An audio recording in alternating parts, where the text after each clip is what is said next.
ಗಿರ್ಜಿ ಗಿರ್ಜಿ ಇದೇನ್ಲೆ ಗಿರ್ಜಿ ಬತ್ತಾರನೇ ಎದ್ದು ಬಂದು ಇಲ್ಲಿ ಕೂತ್ಬಿಟ್ಟಿದ್ದಿ. ನಾನು ಮನೆಯೆಲ್ಲ ಹುಡುಕ ಬಂದು ಎಲ್ಲೋದ್ಲಪ್ಪ ಅಂತವ.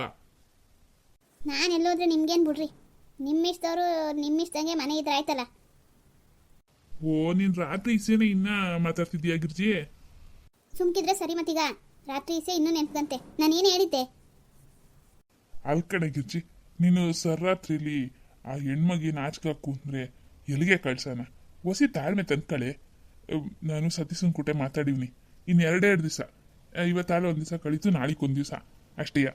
ಆ ಮಗ ಕರ್ಕೊಂಡೋಗಿ ಅವ್ರ ಮನೆಗೆ ಸೇರಿಸ್ಬಿಡ್ತಾನಂತೆ. ನೀನೇನು ತಲೆ ಕೆಸ್ಕೊಬೇಡ. ಇವತ್ತು ನಾಳೆ ನನಗೋಸ್ಕರ ಸ್ವಲ್ಪ ಸುಮ್ಕಿದ್ಬಿಡೆ. ಮನೇಲಿ ಹಿಂಗೆಲ್ಲ ಈರಿಕ್ಲಾಗಿ ನೀನೇ ಆಡಿದ್ರೆ ಮಿಕ್ಕೋರ್ಗೆ ಬುದ್ವಾದ ಹೇಳೋಕ್ಕಾಗುತ್ತೆ. ಇವತ್ತೆರಡು ದಿವಸ ಅದೇನಾನ ಮಾಡ್ಕೊಳ್ಳಿ, ಗಂಡು ಮುಚ್ಕೊಂಡು ಸುಮ್ಕಿದ್ಬಿಡು. ನೀವು ಸುಮ್ಕಿದ್ಬಿಡ್ರಿ, ನನಗೆ ಹೇಳಕ್ಕೆ ಬರಬೇಡ್ರಿ. ಎಲ್ಲದೂ ಸಿಕ್ತವ್ರನ್ನೆಲ್ಲ ಕರ್ಕೊಂಬಂದು ಮನೇಲಿ ಸಾಕ್ತೀವಿ ಅಂತ ಏನು ಅರ್ಕೆ ಹೊತ್ಕೊಂಡಿದ್ದೀವ? ಆಲೆ 25 ವರ್ಷಕ್ಕೆ ಮುಂಚೆಯಾ ಹಿಂಗೆ ಒಂದು ಆಯ್ತಲ್ಲ, ಅವತ್ತು ಬಾಯಿ ಮುಚ್ಕೊಂಡಿದ್ದೆ. ಯಾಕೆ? ನಿಮ್ಮ ಅಕ್ಕನ ಮಗ ಅವನು ಅಂತವ. ಇವತ್ತು ಅವನು ಇಷ್ಟಕ್ಕೆ ನಾವೆಲ್ಲ ಕುಡಿಯೋಂಗಾಗದೆ. ಗಿರ್ಜಿ ಗಿರ್ಜಿ ತಿರ್ಗಾ ನಿನ್ನ ಬಾಯಲ್ಲಿ ಮಾತು ಬರಬಾರ್ದು ಹೇಳುವ್ನಿ. ಅವನಿಗೂ ದಿಕ್ಕು ದಿಸೆ ಇಲ್ದಿರೋ ಬೇರೆಯವ್ರಿಗೂ ಒಂದೇ ಅನ್ಲೆ. ಅವನು ಇಸ ಹೀಗೆ ಕೆತ್ತಿದ್ದಿ? ಸರಿ ಆಯಿತು, ಅವನಿಷ್ಟೇ ಈಗ ಬೇಡ. ಈಗ ಅವನಿಷ್ಟಂಗೆ ನಮ್ಮನೆಯಾಗೆ ನಮ್ಮಿಷ್ಟ ಇಲ್ಲದೆ ಇರೋರನ್ನ ಇಸ್ಕೊಳ್ಳೋದು ಯಾವ ನ್ಯಾಯ ಅಂತೀನಿ. ಅಷ್ಟಕ್ಕೂ ಅವನ ಸ್ನೇಹಿತನ ಮಗ ಆದರೆ ಅವನ ಮನೆ ಅಂತ ಕೊಟ್ಟಿದ್ರೆ ಅಲ್ಲೋಗಿರ್ಸ್ಲಿ. ಇಲ್ಲಿಗೆ ಕರ್ಕೊಬಂದು ನಮ್ಮನ್ನ ಗೋಳಾಯ್ಕೋದು ಯಾವ ಸೀಮೆ ನ್ಯಾಯ? ನಾನು ಬೇಡ ಅಂದಮೇಲೆ ಅವು ಮಗ ಇಲ್ಲದೆ ಅಂದರೆ ಈ ಮನೆಯಾಗೆ ನನಗೇನು ಬೆಲೆ ಅದೇ ಅಂತವ? ಇಲ್ಲಿ ಹೇಳ್ಕೊಳಕ್ಕೆ ಮಾತ್ರ ಯಜಮಾನಿ, ಈ ನಡೆಯೋದೆಲ್ಲ ನಿಮ್ಗೊಳ್ದು. ನಾನು ನೀವು ಹೇಳ್ದಂಗೆ ಕೇಳ್ಕೊಂಡಿರೋದು. ಗಿರ್ಜಿ ಗಿರ್ಜಿ ತಾಳ್ಮೆ ತನಕ. ಈಗ ಯಾವುದೂ ನಿರ್ಧಾರವ ನಿನ್ಬುಟ್ಟಿ ತಗೊಂಡಿಲ್ಲ. ಆ ಮಗ್ಗಿಗೆ ಒಂದು ಅತಂತ್ರ ಆಗದೆ, ಅದನ್ನ ಒಂದೆರಡು ದಿವಸ ಸಹಿಸ್ಕೊ ಅಂತ ಅವನು ಹೇಳ್ತಿಲ್ಲ, ನಾನು ಹೇಳ್ತೇವ್ನಿ. ಹೊಸಿ ತಾಳ್ಮೆ ತನ್ಕೋ ಗಿರ್ಜಿ. ವಯಸ್ಸೈತೆ, ಎಲ್ರಿಗೂ ವಯಸ್ಸು ಇಟ್ಟು ಕಮ್ಮಿ ಆದರೆ ನಿನ್ಗೆ ಯಾಕಲೆ ಜಾಸ್ತಿ ಆಯ್ತದೆ? ಯಾವ್ಯಾವುದೋ ತಾತನ ಕಾಲದ ವಿಷಯಗಳು ನೆನಪಿಸ್ಕೊಂಡು ಈಗ ಮುನ್ಸ್ಕೊಂಡು ಕೂತ್ಕೋತಿ. ಈಗ ಒಂದೆರಡು ದಿವಸ ತಡ್ಕೊಳ್ಳ ಅಂತ ಹೇಳೋ ವಿಷಯಗಳ ತಡಿಯೋಕ್ಕಾಗೋದೇ ಇಲ್ಲ ಅಂತಿ. ಏನ್ಲೇ ನಿಂದು? ನೀವು ಏನಾನ ತಿಳ್ಕೊಳ್ಳಿ, ನಾನು ಕಾಣೆ. ನನಗಂತೂ ಅದು ಬಿಲ್ಕುಲ್ ಒಂದು ಗಂಟೆ ಇಲ್ಲಿ ಇದ್ರೂ ನಾನು ಒಳಗೆ ಬರೋಕ್ಕಿಲ್ಲ. ಗಿರ್ಜಿ, ನನ್ನ ಮಾತಿಗೆ ಮರ್ಯಾದೆ ಇದ್ದರೆ ಎದ್ದು ಬಾ, ಇಲ್ಲ ಅಂದರೆ ನೀನು ಇಷ್ಟ ಬಂದಂಗೆ ಮಾಡ್ಕೊ. ನಾನು ನಿನ್ನ ಮಾತಿಗೆ ಬೆಲೆ ಕೊಟ್ಟೆಯ. ಆ ಮಗ 2 ದಿವಸದ ಮೇಲೆ ಇಲ್ಲಿ ಇರ್ಕೂಡ್ದು ಅಂತ ಹೇಳುನಿ. ಹ್ಞೂ ಅಂತ ಅವನು ಒಪ್ಕೊಂಡವನೆ. ಅಂಥದ್ರಲ್ಲಿ ನೀನು 2 ದಿವಸವೂ ಟೈಮ್ ಕೊಡೋಕ್ಕಾಗಿಲ್ಲ ಅಂದರೆ ನಾನು ನಿನ್ಗೇನು ಹೇಳಲಿ ಗಿರ್ಜಿ? ಹಾಂ, ಈಗ ಯಾರ ನಮ್ಮನೆ ಬಾಕ್ಲು ಬಂದು ಇಂಥದ್ದು ನಮಗೆ ಕಷ್ಟ ಅದೇ ಒಂದು ಸಹಾಯ ಮಾಡಿದರೆ ಯಾವತ್ತಾನ ನಮ್ಮ ಮನೇಲಿ ಹಂಗೆ ಕಳಿಸಿದ್ದೀವಿ? ಹೋಗ್ಲಿ, ನೀನೇ ಒಂದಿಟ್ಟಿಲ್ಲ ಬಟ್ಟಿಲ್ಲ ಅಂತ ಬಂದವರು ಬರೀ ಕೈಲಿ ಕಳಿಸಿದ್ಯಾ? ಅಂಥದ್ರಲ್ಲಿ ಬೈಕೊಂಡಾನ ಕೊಡ್ತೀಯ. ಆ ಹುಡುಗಿಗೆ 2 ದಿವಸ ಆಶ್ರಯ ಕೊಡು ಯಾರೂ ಇಲ್ಲ ಅಂತ ಅಂದಾಗ ಬೇಡ ಅಂತ ಅಂದ್ಬಿಟ್ಟು ಆಚೆ ಕಳ್ಸೋದು ಎಷ್ಟು ನ್ಯಾಯವೇ? ಕೊಟ್ಟು ಕಳ್ಸಂಗಿರೋ ಈಗಲೂ ಆ ಹುಡುಗಿ ಕೈಗೆ ಒಂದಲ್ಲ 10 ದಿವಸಕ್ಕಾಗಂಗೆ ಅದೇನು ಬೇಕೋ ಕೊಟ್ಟು ಕಳಿಸ್ರಿ. ಇಲ್ಲ ಅದ್ರ ಜೀವಮಾನಕ್ಕೆ ಏನಾರ ಬೇಕಾದ್ರೆ ಅದನ್ನು ಕೊಟ್ಟು ಕಳಿಸ್ರಿ. ಹಾಗಂತ ಮನೇಲಿ ಮಾಡಿಕೊಳ್ಳೋ ಕೆಲಸ ಬೇಡ. ಇಲ್ಲ ಕಳ್ಳೆ ಮಾತಾಯಿ, ಮನೇಲಿ ಮಾಡಿಕೊಳ್ಳೋಕೆ ಯಾರು ಒಪ್ಪಿರೋರಿಲ್ಲಿ? 2 ದಿವಸ, ಇವತ್ತು ನಾಳೆಗೆ 2 ದಿವಸ ಅಲ್ಗಚ್ಚು. ಸರಿ, 2 ದಿವಸ. ನಾಡಿದ್ದು ಬೆಳಿಗ್ಗೆ ಅದೇನಾರ ಇಲ್ಲಿತ್ತು, ನಾನು ಈ ಮನೆಯಾಗಂತೂ ಇರೋಕ್ಕಿಲ್ಲ. ಈಗ ಈಚೆ ಕೂತೀನಿ, ಆಮೇಲೆ ಆಚೆಗೆ ಹೊಟ್ಟೋಯ್ತೀನಿ. ಆಮೇಲೆ ಊರಿನ ಜನಕ್ಕೆ ಅದೇನು ಹೇಳ್ಕೊತೀರೋ ಹೇಳ್ಕೊಳ್ಳಿ. ಮನೆ ಅದು ಹೆಂಗೆ ನಿಭಾಯಿಸ್ಕೊತೀರೋ ಮಾಡ್ಕೊಳ್ಳಿ. ಇಲ್ಲ ಮಾತಾಯಿ, ಇಲ್ಲ. ಇನ್ನು 2 ದಿವಸದ ಮೇಲೆ ಹುಡುಗಿ 1 ಗಂಟೆನೂ ಇಲ್ಲಿ ಇರೋಕ್ಕಿಲ್ಲ, ಕರ್ಕೊಂಡೋಯ್ತೇನೆ ಆಯ್ತೇ? ಓಹೋ, ಗಂಡ ಹೆಂಡ್ರು ಮಾತಾಡೋಕೆ ಇಲ್ಲಿ ಬಂದ್ಬಿಟ್ಟಿದ್ದೀರಿ. ನಾನು ಮನೆಯೆಲ್ಲ ಹುಡುಕಿ ಬಂದೆ. ಯಾಕ್ಲಾ ಹುಡ್ಕಕ್ಕೆ ಹೋಗಿದ್ದೆ? ಅಯ್ಯೋ ಹೊಡಿಬೇಡ, ಸುಮ್ಕಿರಪ್ಪ. ನಿಮ್ಮ ಏಕಾಂತಕ್ಕೆ ನಾನು ಭಂಗ ಮಾಡಿದೆ ಅಂತವಾ? ಏನೋ ಇಸಿ ಇತ್ತು, ಹುಡುಕಿ ಬಂದೆ. ಅಯ್ಯೋ ತಲೆ, ನನ್ನ ಮನೆ ಇದಾಗೋಯ್ತು. ಏನಿಸಿ ಹೇಳೋ? ಏನೂ ಇಲ್ಲ, ತಾವು ಗಂಡ ಹೆಂಡ್ರಿಬ್ರು ಫೋನ್ ಎತ್ತುತ್ತಾ ಇಲ್ವಂತೆ. ನಿಮ್ಮ ಮಗಳು ನನಗೆ ಫೋನ್ ಮಾಡಿದ್ಲು, ಅವ್ರ ಅಣ್ಣನ ಮಗಿನ ನೋಡೋಕ್ಕೆ ಬತ್ತಾವಳಂತೆ.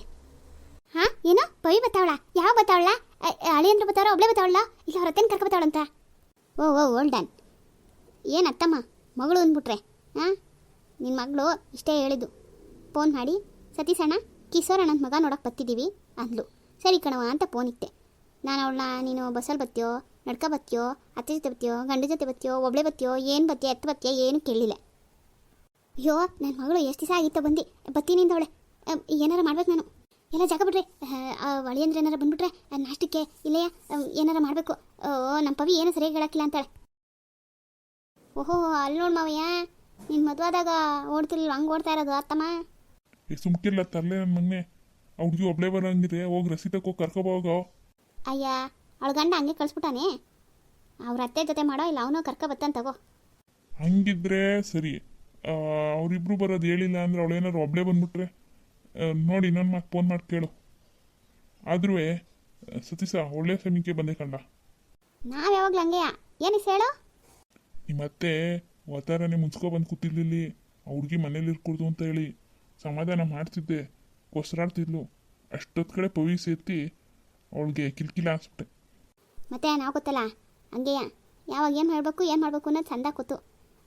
ನೀನು ಅತ್ತಮ್ಮ ಮನೇಲಿ ಇರಲಿಲ್ಲ, ಅದಕ್ಕೆ ಎಲ್ಲೋ ಏನೋ ನಡೀತಾ ಇರ್ತದೆ ಅಂತಲೇ ಅವಳು ಫೋನ್ ಬಂದಿದ್ದಕ್ಕೆ ಓಡ್ ಬಂದೆ. ಒಳ್ಳೇದಾಯ್ತು. ಇನ್ನು 2 ದಿವಸಕ್ಕೆ ಒಪ್ಪೋಳೆ ಸತೀಶ. ಅದಕ್ಕೆ ಮೇಲೆ ಇಸ್ಬೇಡ ಕಣಪ್ಪ. ಆಮೇಲೆ ಸುಮ್ಕೆ ಇವಳ ಹತ್ರ ಎಣಕ್ಕೆ ಹಾಕಿಲ್ಲ. ಅದೇನು ವ್ಯವಸ್ಥೆ ಮಾಡ್ತೀಯೋ ಇವತ್ತು ನಾಳೆ ಮಾಡ್ಬಿಟ್ಟು ಹುಡುಗಿ ಕರ್ಕೊಂಡೋಗಿ ಬಿಟ್ಬಿಡು. ಒಂಟೆ ಮಾವ್ಯ ಈಗ ಹೊಸಿ ಸ್ನಾನ ಮಾಡ್ಕೊಂಡು ತಿಂಡಿ ತಿಂದೋನೆಯ ಫ್ಯಾಕ್ಟ್ರಿ ತವ ಜಯರಾಮಣ್ಣಂಗೆ ದುಡ್ಡು ಕೊಡೋದದೆ ಕೊಟ್ಬಿಟ್ಟು ಸೀದಾ ಸಿಟಿಗೆ ಹೋಗ್ಬಿಟ್ಟು 1-2 ಅನಾಥಾಶ್ರಮ ಕೇಳ್ಕೊಬತ್ತೀನಿ. ದುಡ್ಡು ಗಿಟ್ಟು ಕಟ್ಟೋಂಗಿದ್ರೆ ಕಟ್ಬಿಟ್ಟು ನಾಳೆಗೆ ಹುಡುಗಿ ಕರ್ಕೊಂಡೋಗಿ ಬಿಡ್ತೀನಿ ಅಂತ ಹೇಳ್ಬಿಡ್ತೀನಿ. ಆಯಿತಾ? ನಾಳೆಗೆ ಕರ್ಕೊಂಡೋಗಿ ಬಿಟ್ಬಿಟ್ಟು ಬಂದ್ಬಿಡ್ತೀನಿ. ಅಷ್ಟು ಮಾಡೋಯಪ್ಪ.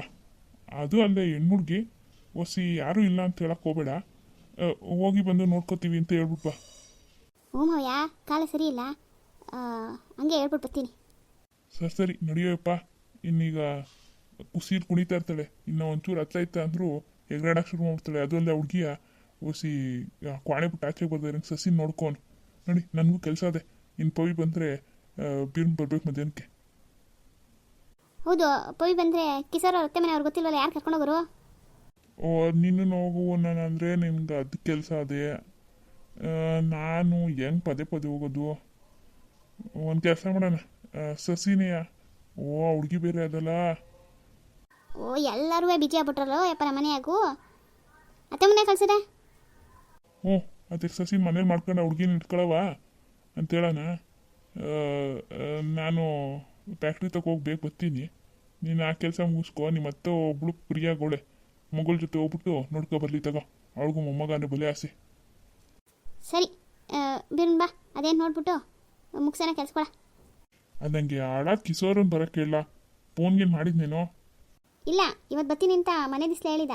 ಬತ್ತೇನೆ ತಗೋ. ಇವ್ರು ಹೋಯ್ತಾರಲ್ಲ ಯಾರು ಕಳ್ಸೋಣ, ಆತಿಂದ ಜೊತೆಗೆ ಬರಲಿ. ಹೂ ಕಣಪ್ಪ. ಯಾಕೆ ನೋವಯ್ಯ ಅಷ್ಟು ಅರ್ಜೆಂಟಾಗಿ ಕಿಸೋರ? ಏನಿಲ್ಲ ಕಣ್ಲ, ಏನೋ ಕೆಲಸ ಅದೇ. ಏನು ಹೇಳು, ನನಗೆ ಹೇಳಲ್ವೇ? ನೋಡೋ, ನಿನ್ಗೆ ಹೇಳ್ಬಾರ್ದು ಅಂತಲ್ಲ, ನಾನು ಮನೇಲಿ ಯಾರಿಗೂ ಹೇಳೋದು ಬೇಡ ಅಂದ್ಕೊಂಡಿದ್ದೆ ಕೆಲಸ ಆಗೋ ಗಂಟ. ಅದು ಮೈಸೂರು ಫ್ಯಾಕ್ಟ್ರಿಯ ಮಾರಬೇಕು ಅಂತಿದ್ದೀನಿ ಕಣ್ಲ. ಮೈಸೂರು ಫ್ಯಾಕ್ಟ್ರಿ ಮಾರ್ಬಿಡ್ತೀಯ? ಯಾಕೇನಾಯ್ತು? ಇಲ್ಲ ಕಣ್ಲ, ಅದು ಹೊಸಿ ಲೋನ್ ತಗೊಂಡಿದ್ದೆ ನಾನು. ಈ ಕೆಟ್ಟ ನನ್ನ ಮಗ ಆ ಫ್ಯಾಕ್ಟ್ರಿ ನಡ್ಸ್ಕೊಂಡು ಲೋನ್ ತೀರ್ಸ್ಕೊತಾನೆ ಅಂದ್ಕೊಂಡೆ. ಇವನು ಹೋಗಿ ಒಂದು ದಿವಸಕ್ಕೂ ನೆಟ್ಟಿಗೆ ಅಲ್ಲಿ ಕೆಲಸ ಮಾಡಲೇ ಇಲ್ಲ. ಈಗ ಬಡ್ಡಿ ಸಾಲ ಜಾಸ್ತಿ ಆಗೋದೆ ಫ್ಯಾಕ್ಟ್ರಿದು. ಅದಕ್ಕೆ ಅದನ್ನ ಮಡಿಕೊಂಡು ಪ್ರಯೋಜನ ಇಲ್ಲ. ಈಗ ಅದನ್ನ ತೀರ್ಸೋಣ ಅಂದರೆ ಈಗ ಆಗಿರೋ ಖರ್ಚುಗಳಲ್ಲಿ ಇಲ್ಲಿ ನಿಭಾಯಿಸೋದೇ ಕಷ್ಟ ಆಗೋದೆ. ಅದಕ್ಕೆ ಮಾರ್ಬಿಡೋಣ ಅಂತ ತೀರ್ಮಾನ ಮಾಡಿದ್ವಿ. ಮಾವಯ್ಯ, ಮಾರ್ಬಿಟ್ರೆ ಆಮೇಲೆ ಕಿಶೋರನ್ಗೆ ಅದಂಗಿರಲಿ, ಅತ್ತಮ್ಮ ಸುಮ್ಕಿರ್ತಾಳೋ? ಜನ ಏನಂತಾರೆ? ಜನದ ಮಾತು ಬಿಡ್ಲ, ಜನ ಅಂತಾರೆ. ಅವ್ರ ಮಾತು ಕಟ್ಕೊಂಡು ಹೋಗು. ಕಿಶೋರನ್ಗೆ ಕೆಲಸ ಕಾರ್ಯ ಏನೂ ಗೊತ್ತಿಲ್ಲ. ಈ ಫ್ಯಾಕ್ಟ್ರಿಲಿ 1-2 ದಿವಸ ಹಾಯ್ಕೊಂಡು ಕೆಲಸ ಕಲಿಸ್ಬಿಟ್ಟು ಆಮೇಲೆ ನೋಡ ಅಂದ್ಬಿಡು ಒಂದು ಕತೆಯ. ಇನ್ನು ನಿಮ್ಮ ಅತ್ತೆ ಮುಂದೆ ಏನೋ ಒಂದು ಮಾತಾಡ್ತೀನಿ ಬಿಡ್ಲ. ನೋಡು ಊರಿಗೆ ಎದ್ರಲ್ಲ ನೀನು. ಜನ ಏನಾರ ಅಂದ್ಕೊಳ್ಳಿ ಅಂತ ಒಂದೇ ಮೊದಲು ತೆಗ್ದಿಸಿತ್ಯಾ. ಆದರೆ ಎಂಡ್ರ ವಿಷಯ ಬಂದಿದ ತಕ್ಷಣ ಮಾತೇ ಬರಕಿಲ್ಲ ಗಂಡನ್ಗೆ. ಹೆಂಗೆ ಇಕ್ಕೊಳ್ಳ ಮತ್ತೆ ಅವನ? ಸಾಕು, ಸುಮ್ಮನೆ ಕುತ್ಕೊಳ್ಳ. ನಿನಗೂ ಹೊಸಿ 40-50 ಆಗಲಿ, ಅವಾಗ ತಾನಾಗೆ ಗೊತ್ತಾಯ್ತದೆ ಇವೆಲ್ಲ. ಈಗ ಅರೆ ದುಡ್ಗ ಆಡ್ತೀಯಂಗೆ. ಏನು ಎಂಡ್ರಕ್ಕೆ ಎದ್ರದೇ ಇಲ್ಲ ನನಗೆ. ನಾವು ಹಂಗಲ್ಲ ಕಟ್ಕೊಂಡು ಹೆಂಡ್ರಿಗೆಲ್ಲ ಎದ್ರುಕೊಳ್ಳೋ ಜಾಯಮಾನವೇ ಇಲ್ಲ ಬಿಡು.